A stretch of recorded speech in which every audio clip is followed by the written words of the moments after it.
Um foco de incêndio que foi identificado no último sábado entre os sítios Barro Verde e Pedra Vermelha, mais especificamente na base da Serra, no município de Teixeira, durou até a manhã dessa segunda-feira.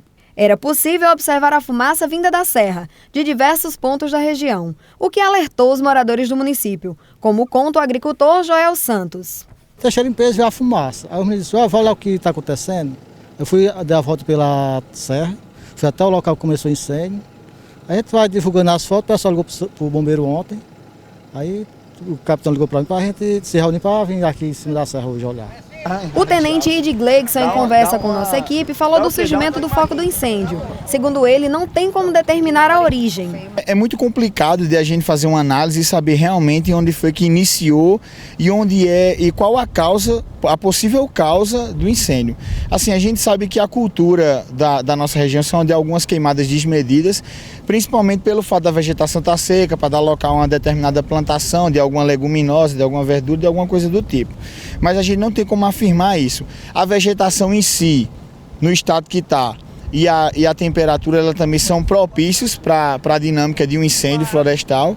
Então, são diversos fatores que eles todos unidos, eles podem culminar nesse incêndio, mas a gente não tem como determinar precisamente.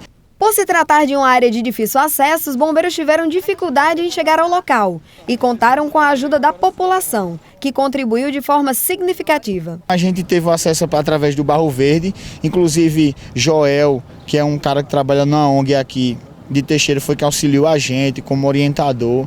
Ele nos ajudou muito, ele orientou toda a gente do caminho.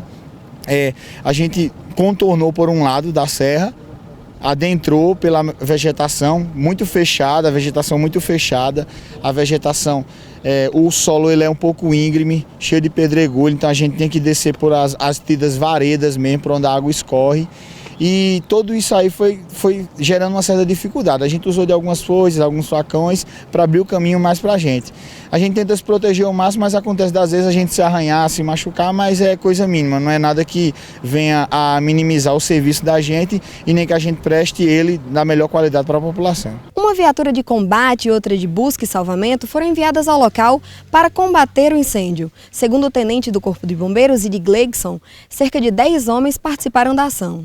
A gente aqui está num efetivo de mais ou menos 10 homens, mas a gente já deixou mobilizado o pessoal do quartel, que era para, se necessário, o apoio para o combate mais efetivo, a gente já trazer mais. Então a gente ia trabalhar numa faixa de um pouco mais de 20 homens para atuar nessa situação. Seria cerca de 1/3 do efetivo do nosso batalhão. Segundo o tenente, não houveram danos materiais. Os prejuízos gerados foram de origem natural. O prejuízo em si é o prejuízo natural, né? O prejuízo quanto à vegetação. Pode gerar alguns prejuízos quanto ao quê? Quanto a assoreamento de algum riacho que tenha, porque não vai ter aquela vegetação para cobrir. Pode gerar até para levar aquelas cinzas, o barro também para tornar incapaz de até deles utilizar aquela água que vai se acumular.